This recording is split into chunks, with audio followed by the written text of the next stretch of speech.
All right, so what I have for you today is solving 1 and 2-step equations. This is something that you should be fairly comfortable with, so I want you to have some confidence going into it. I am going to move pretty quickly through this because I do have quite a bit of problems. I don't want it to take very long, and I'm going to assume that you know how to do this. You just need the refresher. So I'm going to just try to insert a couple of helpful hints along the way. So one of the things I want to just remind you, okay, when you are solving an equation, it is different than simplifying an expression. And these are things students will very often interchange the words solve and simplify, an equation and expression. And it's understandable, they're very similar. So I'm going to urge you, and I accidentally flip-flop them myself, so no judgment, right? But I really want you to think about that because there is a huge difference, and this is really where you will see that. Because when you simplify, you follow PEMDAS or GEMS. When you solve, the goal of solving is to isolate the variable. And because of that, you have to work from the outside in. You have to undo the outermost thing first. So it's almost like you have to think about, well, if I was simplifying, what would I do first? That's the last thing you're going to do when you solve. So I would just try to keep in mind, I wouldn't think PEMDAS or GEMS. I would just try to say, I'm working from the outside in. What is the outermost thing happening to that variable? That's what I'm going to undo first, right? So that's our mentality. Undo what's happening to the variable, and that's how we will isolate it. So when I see this first, I start it with some 1 steps to begin, and they should be pretty straightforward. What am I doing to x? I'm subtracting 1 from it. What's the opposite of that? Adding 1. So I'm adding 1 so that all I have left is an x on the left. But whatever I do to one side, I have to do to the other side to balance out my equation to make it legal. So I have x equals -8 plus 1 is -7. Undoing what's happening to the variable, whatever you do, choose to do based on that, make sure you do it to both sides. What's happening to x in number 2? It's being multiplied by 5. What's the opposite of multiplying by 5? Dividing by 5. But if I do it to the left, I have to do it to the right as well. That cancels it out on the left, leaving me just with x. -25 divided by 5 leaves me with -5 as an answer. Number 3 is a good one because I don't know if this is how you were taught or if this phrase was used, but you should, if you see a fraction like that, where your variable is in the numerator of your fraction, the way that you should think about getting rid of that, I don't want to think about dividing by a fraction. It's too complicated and convoluted. I always want to think about it as just multiply by the reciprocal. So just something to think about. Students look at this and they say, well, you're dividing by 7, so the opposite of that is multiplying by 7. Whatever I do to one side, you have to do to the other. That's great. But I just want you to keep in mind, multiply by the reciprocal. So the reciprocal of 1/7 is 7 over 1. So that's a phrase that we'll use throughout, and you'll see that often, so don't worry. So x equals 63. Now, when you get to number 4, you have 2 things that are happening to x. You're multiplying x by 2, and you're subtracting 4 from that result. So based on the way I just said that, hopefully it's obvious to you that you would multiply by the 2 and then subtract the 4 if you were simplifying. But you need to do the opposite of that when you are solving because you're undoing the layers of what's already been happening to x. So I want the outermost thing to go away first. The outermost thing is the -4. That's the further thing from x. So the first thing I'm going to do is add 4 to both sides of my equation, which gives me 2x equals 14.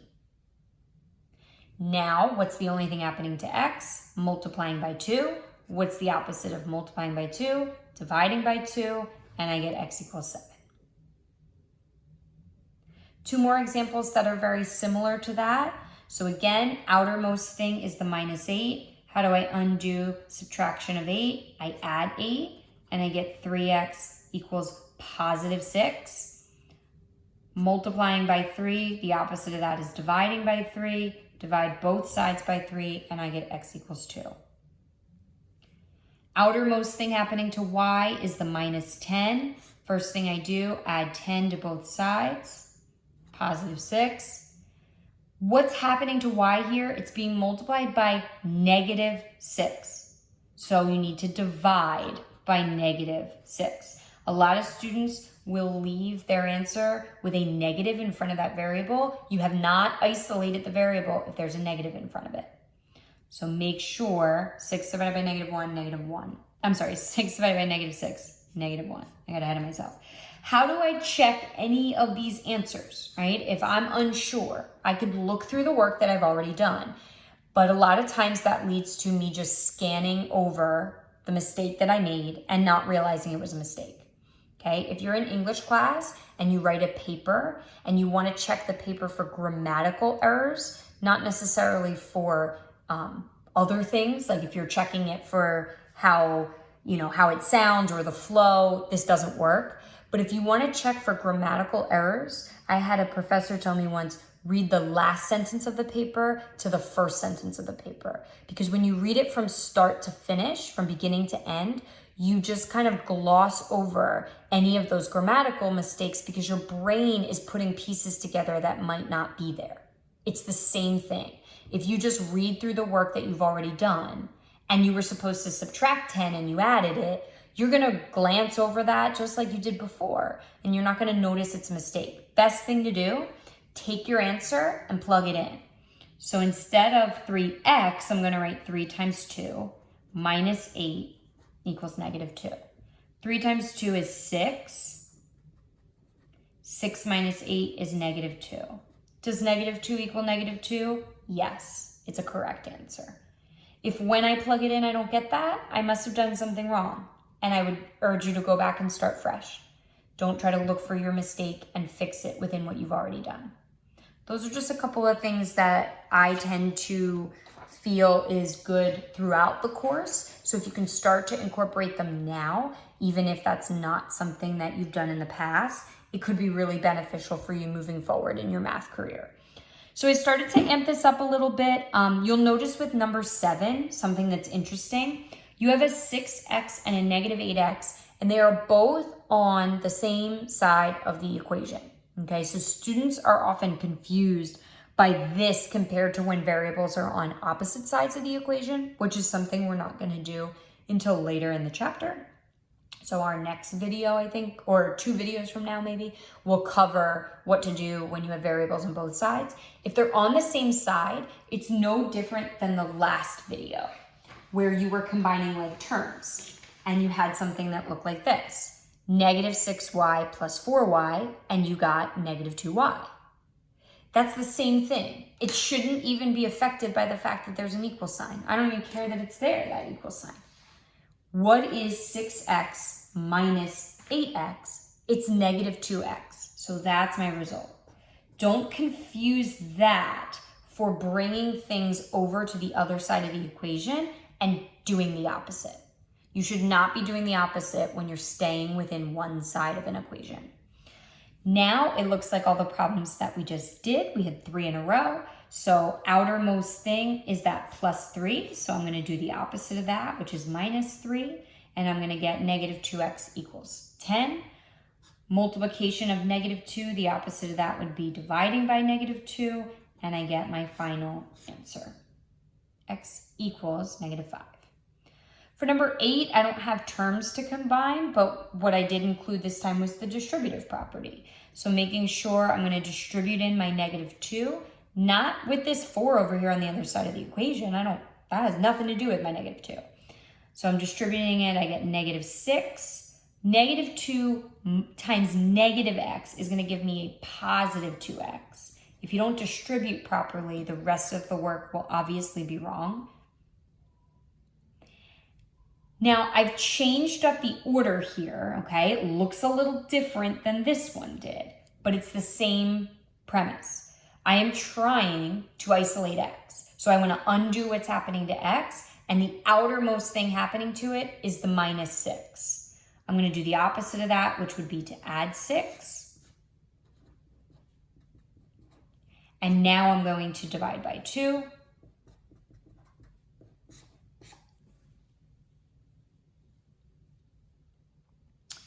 So now just putting those two things together, distribute and combine like terms. I'm going to distribute my 4, not to this plus 2x, not to this 40, right? Only to the items that are inside those parentheses. So I get 4 times x is 4x minus 8 plus 2x comes along for the ride equals 40.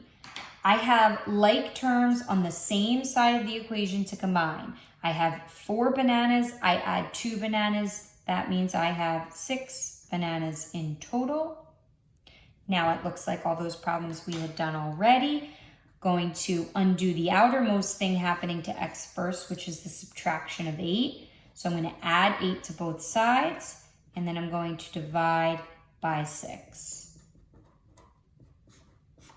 I can check that by plugging it back into the original problem. So 4 times 8 minus 2 plus 2 times 8 equals 40. 4 times 6 plus 16. 24 plus 16. 40 equals 40. I wanted to show you one other kind that's a little different than any of the ones that we've seen before. And hopefully you noticed that because it's basically an equation with all fractions in it. So it's kind of cool because you have options here. So you can handle this 2 different ways. You can tackle the fractions essentially, leave them there and just continue to work with them. You have your calculator that can help you if you need help with adding those fractions. So I have students that will say, okay, I don't really care that this is a fraction, which is great. I don't care this is a fraction versus, in this problem, it was a plus 3. I'm gonna treat it the same way. I'm gonna do the opposite. So I'm gonna subtract 2/5 from both sides of my equation. And I'll get x over 3 equals. Well, how am I gonna do this? This is kind of complicated. I mean, I know how to do it because I know how to add and subtract fractions, and if I needed that refresher, I watched that video already. But I can also just type in fractions into my calculator, and then my calculator can give me the nice pretty answer, even if it's a fraction answer. Remember, for a fraction, you just use that division symbol. That division bar provides you with that fraction bar. So 1 divided by 15 is a 1/15 minus 2/5. Again, it gives me a fraction, but I know this. Math, enter, enter. So this is -1/3.